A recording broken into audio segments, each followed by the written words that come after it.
Zoology পরীক্ষার আগে এমনিতেই কম সময় রয়েছে, আর বর্জ্য নিষ্কাশন এই অধ্যায়টি 25 মিনিটে তোমাকে আমি শেষ করে দিচ্ছি। এবং তুমি যদি এই অধ্যায়ে একটু কাঁচাও থেকে থাকো, কোনো সমস্যা নেই, তুমি নির্ভয়ে 25 মিনিট মাত্র আমাকে সময় দাও। এই 25 মিনিটের মধ্যে বর্জ্য নিষ্কাশন অধ্যায়ের যে ধরনের এমসিকিউ আসতে পারে সকল ধরনের এমসিকিউ তোমাকে আমি একদম মাথায় গেঁথে দেব। তাহলে চলো ক্লাসটি শুরু করি। মূত্রথলি হতে মূত্র পরিবহনের কাজ করে কোনটি? তোমাদের এই ছবিটার দিকে তোমরা একটু ভালো করে খেয়াল করলে অনেকগুলো প্রশ্ন আনসার তোমরা পেয়ে যাবে। দেখো, এটা হচ্ছে বৃক্ক, দুইটা বৃক্ক। বৃক্ক থেকে যেটা বের হয়ে আসে সেটাকে বলা হচ্ছে রেচন নালী, আর রেচন নালীকে বলা হয় ইউরেটার। বলতো ইউরেটারের সংখ্যা কত? একটা রাইট রেনাল থেকে আসে আর একটা হচ্ছে লেফট রেনাল থেকে আসে, তাহলে দুইটা। এরপরে এই যে অংশটুকু এটাকে বলা হচ্ছে মূত্রথলি, তাই না? এটা কি মূত্রথলি? মূত্রথলির সংখ্যা কয়টা? একটা। আর মূত্রথলি থেকে যে পথে মূত্র বের হয়ে যায় বডি থেকে সেটার নাম হচ্ছে ইউরেথ্রা। ইউরেথ্রা মানে হচ্ছে মূত্রনালী। আর ইউরেথ্রার সংখ্যাও তাহলে কয়টা বলতো? একটা। তাহলে কি কি দ্বারা আমাদের রেচনতন্ত্র গঠন হচ্ছে? বৃক্ক মানে দুইটা বৃক্ক, দুইটা রেচন নালী বা ইউরেটার, একটা মূত্রথলি এবং আরেকটা হচ্ছে মূত্রনালী বা ইউরেথ্রা। মূত্রনালী বা ইউরেথ্রা। তাহলে মূত্রথলি থেকে মূত্র পরিবহনের কাজ করে কে? এটা হবে ইউরেথ্রা। তাহলে ইউরেথ্রা মানে কিন্তু রেচন নালী না, ইউরেথ্রা মানে কিন্তু মূত্রনালী, রাইট? তাহলে রাইট অ্যান্সার ইউরেথ্রা আমরা পেয়ে গিয়েছি আর কি। ওকে, চলো এরপরের দিকে আমরা একটু যাই। সেটা হচ্ছে পোডোসাইট কোষ কোথায় পাওয়া যায়? পোডোসাইট কোষ মূলত কোথায় পাওয়া যায়? আচ্ছা, আমরা যদি একটা কাপের একটা চিন্তা করি, ধরো এটা একটা কাপ, তাই না? এই কাপের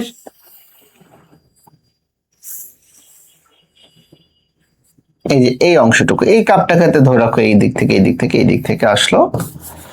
এটাকে আমরা কি জানি? এটাকে আমরা জানি বোমান্স ক্যাপসুল, তাই না? এবং এইখানে এখানে আমাদের থাকে গ্লোমেরুলাস। এই যে গ্লোমেরুলাস, এই যে বোমান্স ক্যাপসুল দেখা যাচ্ছে, এই যে বোমান্স ক্যাপসুল যেটা দেখা যাচ্ছে, এই বোমান্স ক্যাপসুলের যেটা ভেতরের দিকে রয়েছে আস্তরণ, এই ভেতরের আস্তরণের এই জায়গাটাতে স্পেশাল কিছু কোষ থাকে।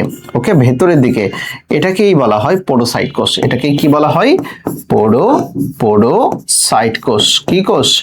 পোডোসাইট সেল। ওকে, এই পোডোসাইট সেল তাহলে কোথায় থাকবে বলো তো? বোমান্স ক্যাপসুলে। কই থাকবে পোডোসাইট সেল?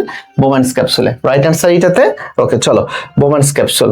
আচ্ছা, এটার উত্তরটা দেওয়া নাই, বাট উত্তরটা যেটা বলছি সেটাই। নেফ্রনের কোন অংশে সোডিয়ামের পুনঃশোষণ ঘটে না? সোডিয়ামের পুনঃশোষণ ঘটে না, মূলত বেশিরভাগ অংশে সোডিয়ামের পুনঃশোষণ ঘটে। শুধুমাত্র যেগুলো বেশি দূরের জায়গা সে সকল জায়গায় সোডিয়ামের পুনঃশোষণ ঘটে না। যেমন কি লুপ অফ হেনলি, এটা তো কাছে, নিকটবর্তী পেঁচানো নালিকা, এখানেও মূলত আমাদের কি ঘটবে? সোডিয়ামের পুনঃশোষণ ঘটবে। তাহলে ঘটবে না কোথায়? দেখো, ঘটবে না মূলত একদম ডিস্টাল রিলেটেড জায়গায়। ডিস্টাল রিলেটেড মানেটা কি? দূরবর্তী মানে কি? দূরবর্তী মানে হচ্ছে ডিসিটি বা ডিস্টাল কনভলিউটেড টিউবিউল। ডিসিটি মানে দূরবর্তী, কনভলিউটেড মানে পেঁচানো, টিউবিউল মানে হচ্ছে নালিকা। তাহলে এখানে কিন্তু ঘটে না। আর তোমাদের যে প্রশ্নগুলো আলোচনা করছি প্রত্যেকটা কিন্তু বোর্ডে আসা সবচেয়ে গুরুত্বপূর্ণ প্রশ্নগুলো। ওকে, অ্যাডমিশনে আরো ডিপ আমরা পড়বো, বাট এখন এতটুকু এনাফ আমাদের। একটা বা দুইটা প্রশ্ন তো আসবে এখান থেকে। চলো, মানবদেহে মূত্র নিষ্কাশনের সঠিক গতিপথ দেখো কি বলা রয়েছে। সঠিক গতিপথ থেকে আমরা একটু চিন্তা করি। আমরা ওই যে গত যে ছবিটা আমরা ড্র করেছি ওই ছবিটার দিকে একটু যাই দেখি। ছবিটার দিকে গেলে আমরা এখানে কি দেখতে পাচ্ছি? এই যে এখান থেকে যে অংশটা বের হইছে না, এই যে দেখো ফানেলের মতো, এই অংশটাকে বলা হচ্ছে কিন্তু পেলভিস। তাহলে পেলভিসের পরে আসছে ইউরেটারের পরে আসছে মূত্রথলি বা ইউরিনারি ব্লাডার, এরপর আসছে ইউরেথ্রা। তো এটাই তো হচ্ছে আমাদের মূত্রের যে গতিপথ এইটা। তাহলে চলো এখান থেকে মেলে কিনা মূত্রের গতিপথের সাথে আমরা একটু যাই। পেলভিস এটা ঠিক আছে, এরপরে ইউরেটার, এরপরে মূত্রথলি, এরপরে মূত্রনালী এবং নির্গমন। তাহলে রাইট অ্যান্সার হবে এইটাই। রাইট অ্যান্সার হবে এইটাই। ক্লিয়ার? ওকে, কিন্তু যদি ধরো এটা কেন না? পেলভিসের পরে ইউরেটার। ওকে, ঠিক আছে, ইউরেটারের পরে কিন্তু মূত্রথলি থাকে, তারপরে থাকে কিন্তু মূত্রনালী, তার মানে এটা কিন্তু ঠিক নাই। তাহলে রাইট অ্যান্সার হচ্ছে ক। রাইট অ্যান্সার হচ্ছে কোনটা? ক।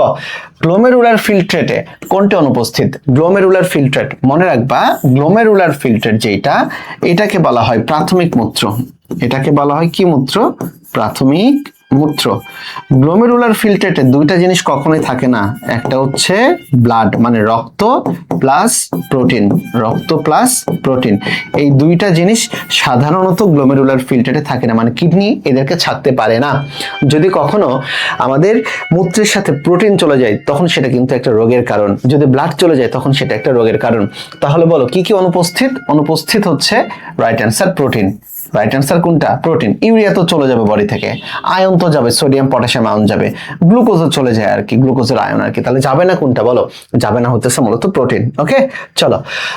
গ্লোমেরুলার ফিল্ট্রেটের অধিকাংশ পানি শোষিত হয় কোথায়? অধিকাংশ পানি শোষিত হয় সবচেয়ে নিকটবর্তী জায়গায়, সেটার নামটা কি? আমরা জানি সবচেয়ে নিকটবর্তী জায়গার নামটা হচ্ছে কি? নিকটবর্তী প্যাচানো নালিকা বা পিসিটি, মানে প্রক্সিমাল কনভোলাইটেড টিউবিউল, প্রক্সিমাল কনভোলাইটেড টিউবিউল। ওকে, আচ্ছা চলো। গ্লোমেরুলার ফিল্ট্রেটের অধিকাংশ পানি শোষিত হয় কোন অংশে? ওই একই জিনিস বলেছে আর কি এখানে, দুইটা প্রশ্ন ডাবল আসছে। চলো, মূত্রের ক্ষর বর্ণ, বর্ণ মানে কি বলতো? ক্রম, CHROME। তাহলে ক্রম মানে কালার বা বর্ণ। তাহলে চলো, ক্রম কোথায়? সোডিয়াম লেখা নাই, ইউরিয়া লেখা নাই, ক্রিয়েটিনিন বর্জ্য পদার্থ, তাহলে ইউরোক্রোম, ইউরিনের ক্রম, ইউরিনের কালার। তাহলে রাইট অ্যান্সার হবে ক্রম মানে কালার, রাইট অ্যান্সার হবে গ। রাইট অ্যান্সার হবে কোনটা? গ। মূত্রে বিদ্যমান নন নাইট্রোজেনাস উপাদান কোনটা? এই যে চমৎকার একটা জিনিস আমরা একটু দেখাই দিব আর কি। নন নাইট্রোজেনাস উপাদানটা হচ্ছে, রাইট অ্যান্সার হবে নাইট্রোজেনের উপাদান না। দেখো ইউরিয়া, ইউরিয়াতে তো অ্যামোনিয়া থাকে, মানে এটা নাইট্রোজেন উপাদান। ওকে, ইউরিক অ্যাসিড, এখানেও নাইট্রোজেন থাকে। ক্রিয়েটিনিন, এটাও মূলত আমাদের নাইট্রোজেনের ডেরিভেটিভস। তাহলে থাকে না মূলত কিটোন বডিসে। কোথায় থাকে না? রাইট অ্যান্সার কিটোন বডিসে। রাইট অ্যান্সার কোনটা? কিটোন বডিসে। এই প্রশ্নগুলো একটু আমাদের মনে হয় যে যদি একটু দেখি তাহলে বেশ আমাদের ব্রেনে একটা শার্প মেমোরি হিসেবে কাজ করবে। পেশি নিঃসৃত কোন রাসায়নিক পদার্থ বৃক্কের কার্যকারিতা নষ্ট করে দেয়? চমৎকার একটা কথা বলেছে, পেশি নিঃসৃত। ওকে, অনেক ক্ষেত্রে দেখবা যে পেশি যখন ভেঙে যায়, মানে ধরে রাখো একটা অ্যাক্সিডেন্ট ঘটছে, বুঝছো? অ্যাক্সিডেন্ট ঘটলে তো পেশি নষ্ট হয়ে যায়। এই পেশি নষ্ট হয়ে গেলে পেশির ভেতর থেকে আসে মায়োগ্লোবিন। মায়ো মানে পেশি, MYO, মায়ো, GLOBIN। মায়োগ্লোবিন নামক এক ধরনের প্রোটিন, আর এটা তো বর্জ্য পদার্থ হিসেবে বডি থেকে বের করে দিতে হবে। ওই মায়োগ্লোবিন যখন কিডনিতে চলে আসে, ওই কিডনির কার্যক্ষমতা তখন আস্তে আস্তে নষ্ট হয়ে যায়। তাহলে যেহেতু পেশি, পেশি মানে মায়ো, তাহলে বৃক্কের কার্যকারিতা নষ্ট করে দেয়। পেশি থেকে নিঃসৃত এক ধরনের প্রোটিন, যেটা কিনা পেশি নষ্ট হয়ে গেলে বের হয়, সাধারণভাবে বের হয় না, সেটার নাম হচ্ছে মায়োগ্লোবিন। অন্য আর কোনো কিছু দেখে মনোযোগ আমরা দেবো না আর কি, রাইট? মায়োগ্লোবিন। চলো, ডায়ালাইসিস পদ্ধতিতে যে অঙ্গের কাজের বিকল্প হিসেবে ব্যবহৃত হয়, ডায়ালাইসিস কার বিকল্প বলতো? ডায়ালাইসিস যখন বৃক্ক কাজ করতে পারে না, তখন সেটাই বিকল্প হিসেবে ডায়ালাইসিস আমরা ব্যবহার করি। ডায়ালাইসিস মূলত দুই প্রকার। কত প্রকার? দুই প্রকার। একটার নাম হিমোডায়ালাইসিস,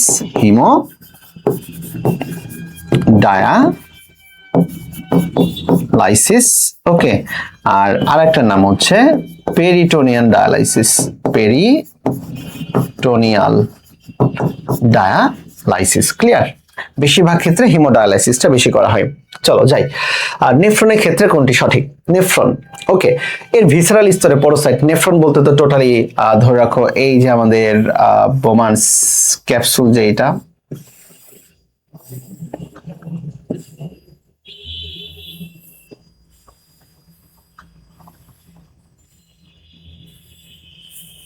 ধরে রাখো এখান থেকে সংগ্রাহী নালীকে বের হইল, আর এইখানে কি আসবে?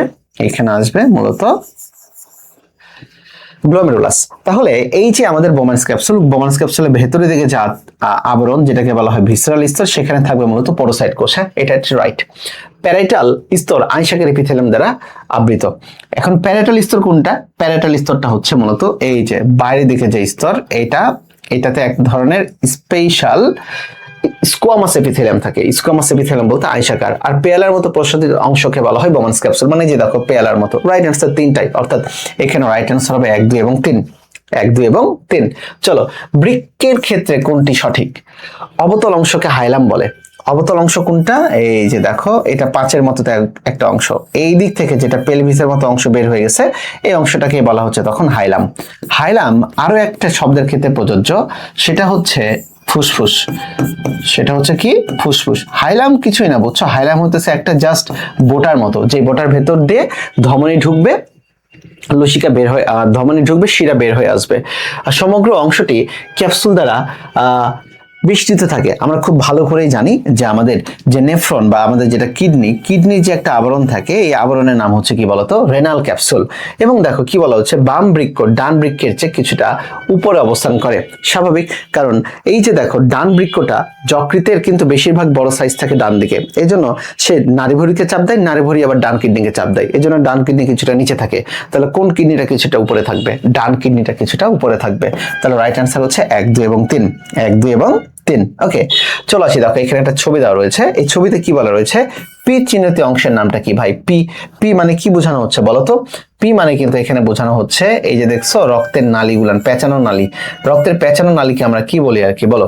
গ্লোমেরুলাস। কি বলা হচ্ছে? গ্লোমেরুলাস। ক্লিয়ার? আচ্ছা, এর মধ্যে একটা জিনিস খেয়াল করবা যে প্রত্যেক মিনিটে দুইটা কিডনিতে মূলত 1200 ml ব্লাড যায়। তাহলে বলো প্রত্যেক মিনিটে দুইটা কিডনিতে কত ml ব্লাড যায়? 1200 ml। এর মধ্যে গ্লোমেরুলার ফিল্ট্রেট মানে এইখানে তরল পরিশ্রুত জমা হবে প্রত্যেক মিনিটে 124 ml। বাংলায় লিখি কত ml? 124 ml। কত ml বলো? সরি, কত ml জমা হবে? একটু ভুল বলছি, 125 ml। কত ml? 125 ml জমা হবে। ফিল্ট্রেট, এই ফিল্ট্রেটের মধ্যে পুনঃশোষিত হয়ে যাবে 124 ml, রাইট? তাহলে বাকি থাকে কত ml বলতো? 1 ml। তাহলে প্রত্যেক মিনিটে শুধু ইউরিন উৎপাদন হবে 1 ml। তাহলে প্রত্যেক মিনিটে ইউরিন উৎপাদন হবে কত? 1 ml, এবং সেটা কিন্তু দুই কিডনি মিলে। তাহলে দেখো প্রত্যেক মিনিটে দুই কিডনিতে ব্লাড যাবে 1200 ml। ওকে, এর মধ্যে পরিশ্রুত বা ফিল্ট্রেট উৎপাদন হবে 125 ml, যার মধ্যে 124 ml পিসিটি, লুপাফেনলি, ডিসিটি সংগ্রাহী নালিকাতে রিঅ্যাবজর্বড হয়ে যাবে। পরে থাকবে বর্জ্য পদার্থ হিসেবে মাত্র 1 ml ইউরিন। তাহলে প্রত্যেক মিনিটে ইউরিন উৎপাদন হবে 1 ml। ওকে, চলো যাই। আর এরপরে কি বলেছে আর কি আমাদের প্রশ্ন, উদ্দীপকের চিত্রের তীর চিহ্নটির সঠিক গতিপথ কোনটি? ওই যে তীর চিহ্ন সঠিক গতিপথ, এই যে দেখো এটা সঠিক গতিপথ কোনটা? এটা তো বোম্যান্স ক্যাপসুল পর্যন্ত শেষ হয়েছে। খেয়াল করবা এটার নাম হচ্ছে গ্লোমেরুলাস। একটু লিখে দিলাম একটু, দেখো একটা জিনিস, গ্লোমেরুলাস, রাইট? আর এই যে কাপের মতো সেটার নাম হচ্ছে বোম্যান্স ক্যাপসুল। আচ্ছা, এই যে গ্লোমেরুলাস এবং বোম্যান্স ক্যাপসুল, এই দুইটা মিলে যে অংশটি তাকে বলা হয় মালপিজিয়ান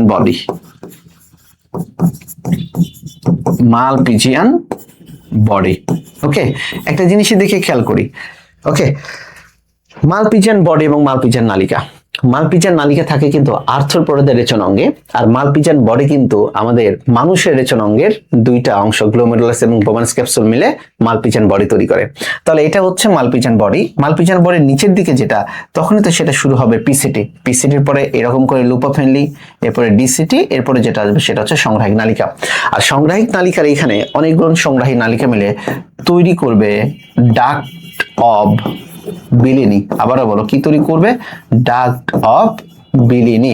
তাহলে অনেকগুলো সংগ্রাহী নালিকা মিলে তৈরি করবে ডাক্ট অফ বিলিনি। ওকে, তাহলে চলো এর গতিপথটা কি?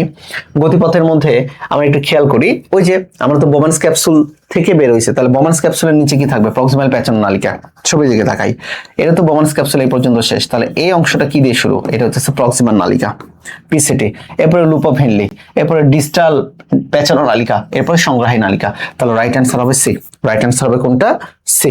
ওকে, চলো উদ্দীপকটি একটু পড়ি। মানবদেহের পানি সাম্যতা একটা বিশেষ প্রক্রিয়ার মাধ্যমে বজায় থাকে। এই প্রক্রিয়া একটা নির্দিষ্ট রাসায়নিক পদার্থ মুখ্য ভূমিকা পালন করে, মানে অসমো রেগুলেশন। এখানে একটা পানির সাম্যের কথা বলেছে, সেটার নাম হচ্ছে অসমো রেগুলেশন। মনে রাখবা অসমো রেগুলেশন নিয়ন্ত্রণ করে যে হরমোন, তার নাম অ্যান্টিডাইউরেটিক হরমোন, ADH হরমোন, যার অপর নাম হচ্ছে ভ্যাসোপ্রেসিন। যার অপর নাম কি? ভ্যাসোপ্রেসিন। কেন ভ্যাসোপ্রেসিন? কারণ সে ভেসেলকে প্রেস দেয়। ভেসেল মানে রক্তনালী। রক্তনালীকে প্রেস দিলে কি বেড়ে যায় জানো? ব্লাড প্রেশার বেড়ে যায়। এছাড়াও ADH হরমোন, অ্যান্টিডাইউরেটিক হরমোন, পানির পুনঃশোষণ, পানির কি বলো? পুনঃশোষণ এটা বাড়িয়ে দেয়, এবং পানি পুনঃশোষণ বাড়লে বডিতে ফ্লুইডের অ্যামাউন্ট বাড়বে, ভলিউম বাড়বে, ফলে ব্লাড প্রেশারও বাড়বে। আর এই যে ADH হরমোন, এই ADH হরমোন একটা জিনিস দেখে খেয়াল করবা, ADH হরমোন যেটা লিখে দিলাম, ADH হরমোন উৎপাদন করে কে জানো? হাইপোথ্যালামাস। তাহলে বলো ADH হরমোন তৈরি হয় কই? হাইপোথ্যালামাস। আর ADH হরমোন হাইপোথ্যালামাস থেকে জমা হয় কোথায়? হাইপোথ্যালামাস থেকে জমা হয় পিটুইটারি গ্রন্থিতে। আবারও বলো, কোন গ্রন্থিতে? পিটুইটারি গ্রন্থিতে। আর পিটুইটারি গ্রন্থি থেকে এ মূলত সারা দেহে ক্ষরণ হয়ে যায় আর কি। ক্লিয়ার? তাহলে অসমোরেগুলেশনকে বোঝানো হয়েছে। কোন রেগুলেশন? অসমোরেগুলেশনকে বোঝানো হয়েছে। ক্লিয়ার? চলো যাই। উদ্দীপকের মুখ্য ভূমিকা পালনকারী রাসায়নিক পদার্থটির ক্ষেত্রে প্রযোজ্য কোনটা? এটা ইডেইস হরমোন বা ভ্যাসোপ্রেসিন হরমোন। ওকে, সংগ্রাহক নালীর ভেদ্যতা কম বেশি করে, হ্যাঁ স্বাভাবিক, এটা যেহেতু পানি পুনঃশোষণের কাজ করে তাহলে ভেদ্যতা কম বেশি করতেই পারে এটাতে, রাইট। বাট থাইরয়েড গ্রন্থি থেকে নিঃসৃত হয় না রে ভাই, এটার মূলত মাদার জায়গা হইতেছে হাইপোথ্যালামাস, হাইপোথ্যালামাস থেকে সে জমা হয় পিটুইটারি, আর পিটুইটারি থেকে সারা বডিতে সে সার্কুলেট হয়ে যায়। তাহলে রাইট অ্যান্সার হবে 1 আর 2। উত্তর বলেই দেওয়া রয়েছে হয়তো বা এখানে। চলো আবার একটা এখানে কথা বলেছি আর কি, দেখো এটা হচ্ছে কিউ এবং আরেকটা হচ্ছে পি। দেখো ভাই কিউ কার দিকে গেছে? কিউ কিন্তু সেই বিখ্যাত রক্ত নালীগুলোর দিকে গেছে। রক্তনালী বলতে আমরা কি বুঝি? গ্লোমেরুলাস। আর এই যে পি, পি দ্বারা কি বোঝানো হয়েছে বলতো? এই যে বোঝানো হয়েছে কাপের মতো যে অংশ, মানে বোমেন্স ক্যাপসুল। আর এই দুইটা মিলে কিন্তু মালপিজিয়ান বডি। এই দুইটা মিলে কি মালপিজিয়ান নালিকা না কিন্তু, okay, Malpighian body, Malpighian body, right. চলো, পি চিহ্নিত অংশটি কোনটা? পি চিহ্নিত অংশটি হচ্ছে কাপের মতো, তাহলে রাইট অ্যান্সার হবে বোমেন্স ক্যাপসুল, বোমেন্স ক্যাপসুল। ওকে, চলো এরপরে দিকে যাই আর কি, দেখি বলেছে উল্লেখিত কিউ অংশটি কাজ হলো কি? মানে ওই যে রক্তের যে পেঁচানো নালিকা, এখানে তো মূলত অতি সূক্ষ্ম পরিস্রাবন ঘটে, মানে আলট্রাফিল্ট্রেশন ঘটে, ভেরি গুড। ইনটু বর্জ্য পদার্থ পরিশ্রুতকরণ হয়, হ্যাঁ ভেরি গুড। এখানে পুনঃশোষণ হয় না ভাই, পুনঃশোষণটা হয় মূলত পিসিটি, লুপোফিলি, ডিসিটি ইত্যাদি। তাহলে রাইট অ্যান্সার হবে 1 আর 3, 1 আর 3। চলো হয়েছে এটাতে 1 আর 3। এরপরে দিকে চলে যাই। ফরিদ বর্জ্য এবং বর্জ্য নিষ্কাশন অধ্যায় পড়তে জানতে পারলো যে মূত্রের উপাদানগুলোর মধ্যে প্রধান নাইট্রোজেনজাত বর্জ্য পদার্থ হলো ইউরিয়া। হ্যাঁ অবশ্যই ইউরিয়া। উদ্দীপকে উল্লেখিত পদার্থটি তৈরি হয় যে অঙ্গে? ইউরিয়া তৈরি হয়, মনে রাখবা, ইউরিয়া তৈরি, মনে রাখো, ইউরিয়া তৈরি হয় যকৃতে। ইউরিয়া তৈরি হয় কোথায়? যকৃতে। আর ইউরিয়া নিষ্কাশিত হয় কোথায়? নিষ্কাশিত হয় কার মাধ্যম দিয়ে জানো? বৃক্কের মাধ্যম দিয়ে। তাহলে যদি বলা হয় ইউরিয়া নিষ্কাশিত হয় কার মাধ্যম দিয়ে? বৃক্কের মাধ্যমে।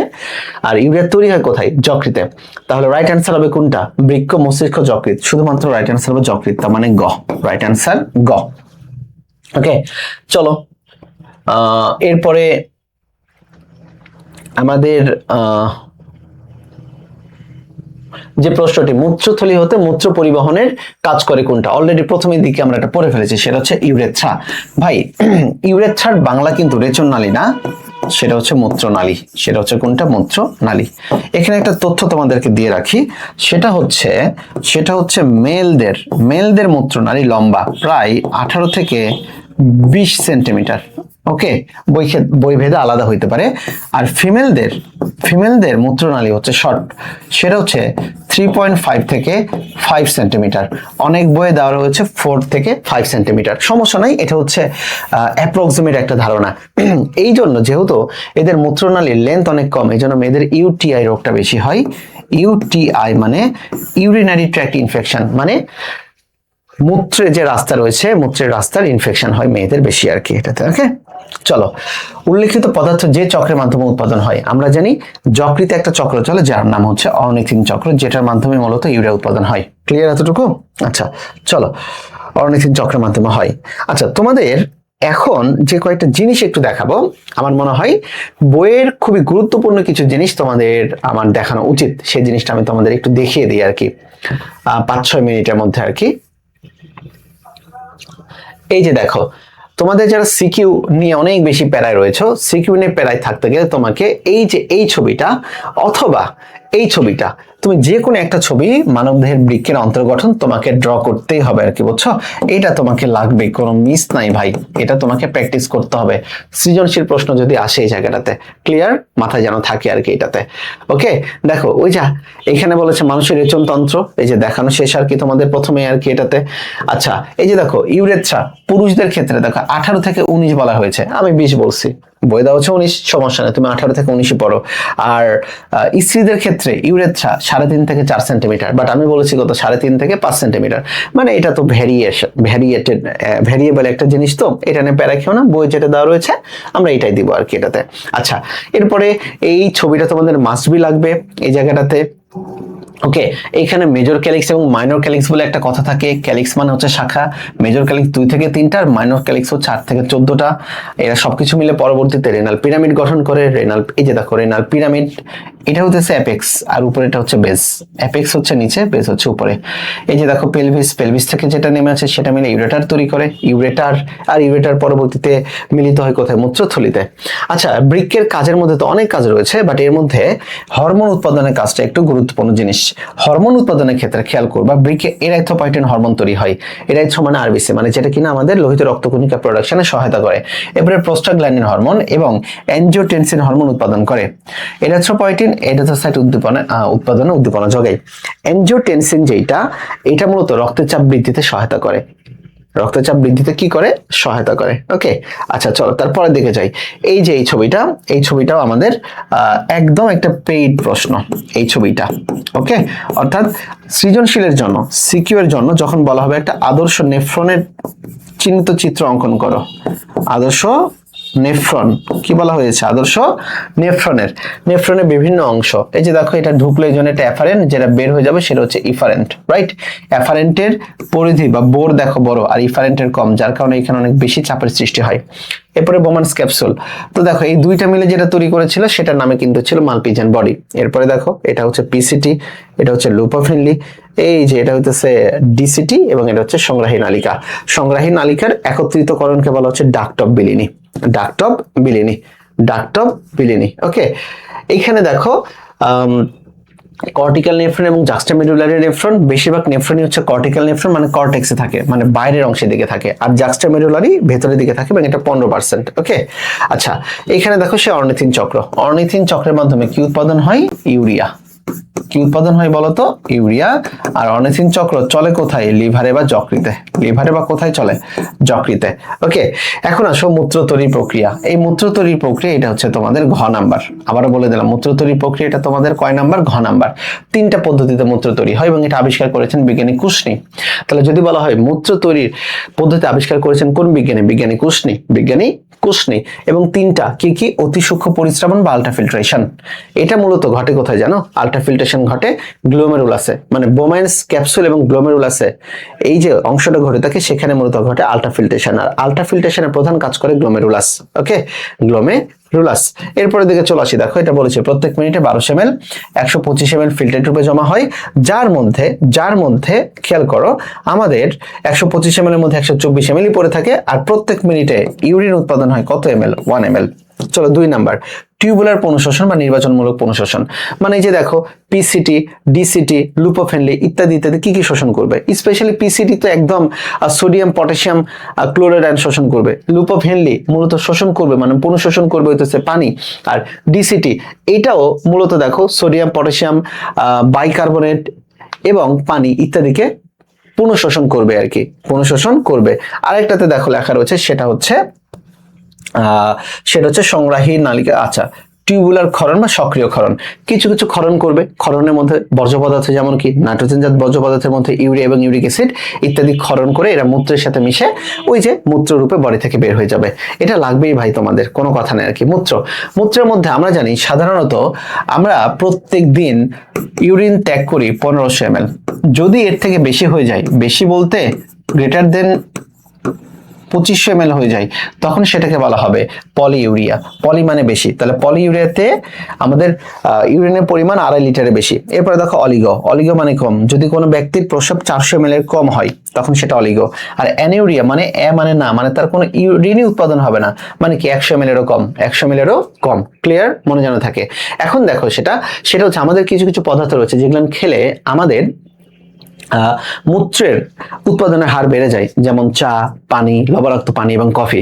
কিন্তু দুর্ভাগ্যবশত আমরা কোনো চা নিতে গেলে ওগুলা বেশি খাই, যার কারণে হিসু লাগে যায় বেশি আর কি আমাদের। তাহলে দেখো মূত্রবর্ধক পদার্থকে বলা হয় ডাইইউরেটিক্স। উদাহরণ কি কি? পানি, লবণাক্ত পানি, চা এবং কফি। মূত্রের বৈশিষ্ট্যের মধ্যে একটা জিনিস, মূত্রে একটা গন্ধ থাকে। এটা হচ্ছে ইউরিনোডের কারণে। সংকেতটা C6H8O। আমার সাথে সাথে বলো তো C6H8O। আবার বলো C6H8O।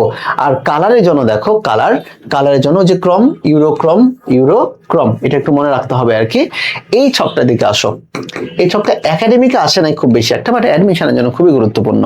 খেয়াল করে দেখো এই জায়গাটাতে যেটা আমাদের লেখা রয়েছে সেটা হচ্ছে যে urea, uric acid, hippuric acid, creatinine, ketone bodies creatine কার কত, এর মধ্যে যেটা তোমাকে লাগবেই ইউরিয়ার শতকরা হার 2%, ক্লিয়ার। ক্রিয়েটিনিনের শতকরা হার 0.07%, ক্রিয়েটিনের 0.1%, 0.01%, ক্লিয়ার। সোডিয়াম থাকবে 0.35%, পটাশিয়াম থাকবে 0.15%। ওকে, এর মধ্যে ক্লোরাইড যেটা এটা থাকবে 0.60%। এই কয়েকটা জিনিস একটু দেখে নিও ভাই। এর মধ্যে দেখো এগুলো সব জৈব, আর অজৈব উপাদান বলতে মূলত যে মৌলগুলোকে বোঝানো হয়েছে সেটাই। আচ্ছা চলো, অসমোরেগুলেশন। অসমোরেগুলেশন মানে তো আমরা জানি যে জিনিসটা, অসমোরেগুলেশনের সবচেয়ে গুরুত্বপূর্ণ কাজ করবে কোনটা বলো তো? এইডিএইচ হরমোন, মানে anti diuretic hormone. Anti diuretic hormone, দেখো এইডিএইচ হচ্ছে একটা পেপটাইড হরমোন, মানে প্রোটিন জাতীয় হরমোন। কি জাতীয় হরমোন? প্রোটিন জাতীয় হরমোন। মস্তিষ্কের হাইপোথ্যালামাসে উৎপন্ন হয়ে এইডিএইচ পিটুইটারি গ্রন্থির পশ্চাৎ খণ্ডে প্রবেশ করে। কোন খণ্ডে? পশ্চাৎ খণ্ডে প্রবেশ করে আর কি। তাহলে উৎপাদন হয় হাইপোথ্যালামাসে, বাট এ জমা থাকে কোথায়? পিটুইটারি গ্রন্থিতে। ওকে, আর এইডিএইচ যখন ক্ষরণ হবে তখন মূলত আমাদের ঘন ইউরিন তৈরি হবে। যেমন রোজার সময় মূলত আমাদের ইউরিনের যেই কনসেন্ট্রেশন সেটা বেড়ে যায়, বেশি হলুদ হয়ে যায় আর কি। ওকে, চলো, রক্তে সোডিয়ামের মাত্রা। এই সোডিয়াম এবং পটাশিয়ামের মাত্রা নির্ণয়ের জন্য যে হরমোনটা কাজ করে তার নাম হচ্ছে অ্যালডোস্টেরন। ভাই, অ্যালডোস্টেরনের প্রিয় জিনিস হচ্ছে সোডিয়াম, আর যেখানে সোডিয়াম যায় তার সাথে ভালোবেসে চলে যায় হচ্ছে পানি। তাহলে সোডিয়াম কোষের ভেতরে ঢুকে যাবে পানি, মানে আয়তন বেড়ে যাবে, প্রেসার বাড়বে। আর যদি সোডিয়াম কারো কাছ থেকে বের হয়ে আসে তাহলে সেখান থেকে বের হয়ে আসবে কি? তার বন্ধু পানি। সেখান থেকে পানি বের হয়ে গেলে আয়তনও কমে যায়, ভলিউম কমে যায়, ফলে রক্তের চাপও কমে যায়। তাহলে বলো তো অ্যালডোস্টেরন একটা গুরুত্বপূর্ণ কাজ করে, সেটি হচ্ছে আমাদের রেনিন অ্যানজিওটেনসিন অ্যালডোস্টেরন মেকানিজম রয়েছে একটা, যেটাকে আমরা বলি RAAS, renin angiotensin aldosterone system. এটার মাধ্যমে আমাদের কয়েকটা বডির বিভিন্ন জায়গার সিস্টেম একসাথে কাজ করে দেহের রক্তের চাপকে বাড়াইতে সহায়তা করে। তাহলে বলো সোডিয়ামের সাথে সবসময় বন্ধু হিসেবে কে থাকবে বলো তো? পানি। আর অ্যালডোস্টেরন কাকে ভালোবাসে? সোডিয়ামকে। আর সোডিয়াম কাকে ভালোবাসে? পানিকে ভালোবাসে। ওকে, তাহলে আমার মনে হয় এই যে ক্লাসটি তোমরা করলা, এই ক্লাসটা এতটুকু করলে এই অধ্যায় থেকে যে 2টা প্রশ্ন সর্বোচ্চ আসতে পারে, এই 2টাই তোমরা পারবা। So best of luck. আজকে শুরু করব চলন এবং অঙ্গচালনা। এই অধ্যায়টি কিন্তু তোমাদের আগের শর্ট সিলেবাসেও ছিল, আর এখন কিন্তু এই অধ্যায় থেকে আমাদের সিকিউ প্রশ্ন তো বেশ আসেই, সেই সাথে এমসিকিউ তো আসবেই। অর্থাৎ এই অধ্যায় থেকে আজকের এই ক্লাসটি করলে তুমি ইনশাল্লাহ 2 থেকে 3টা প্রশ্ন এমনিতেই কমন পেয়ে যাবে। হয়তোবা 3টা না আসলেও 2টা তো পাবেই। চলো আমরা শুরু করে দিই আজকের এমসিকিউ। এই এমসিকিউ গুলো কিন্তু তোমাদের একদম এইচএসসি যে প্রশ্ন আসে সেই রিলেটেড ভাবে তৈরি করা, এবং এটা কিন্তু খুবই অ্যানালাইসিস করে, অর্থাৎ হজবরল ভাবে কোনো এমসিকিউ এখানে দেওয়া হয়নি, এবং প্রত্যেকটা এমসিকিউ এর একটা চমৎকার ব্যাখ্যা রয়েছে। এই ব্যাখ্যাগুলো কিন্তু তোমার সবচেয়ে বেশি গুরুত্বপূর্ণ, শুধু পিডিএফ পড়ে হবে না কিন্তু। চলো আসো, অস্থির কোষ থেকে কোন হরমোন খরিত হয়? অস্থি মানে তো আমরা জানি অস্টিও, তাই না? অস্থি মানে আমরা কি জানি? অস্টিও। এই অস্টিও কথাটা থেকে যেটা আসে সেটা হচ্ছে অস্টিওক্যালসিন, এবং এটা খুব মুখস্থ একটা মানে একটা লাইন, এবং এটা মূলত অধ্যায়ের 2 নাম্বার যে পেজ রয়েছে এখানে দেওয়া রয়েছে। অস্থি থেকে মূলত যে হরমোন খরিত হয় তার নাম অস্টিওক্যালসিন। আচ্ছা, এখানে একটা কথা মনে পড়ে গেল, সেটা হচ্ছে অক্সিটোসিন। কি এটা?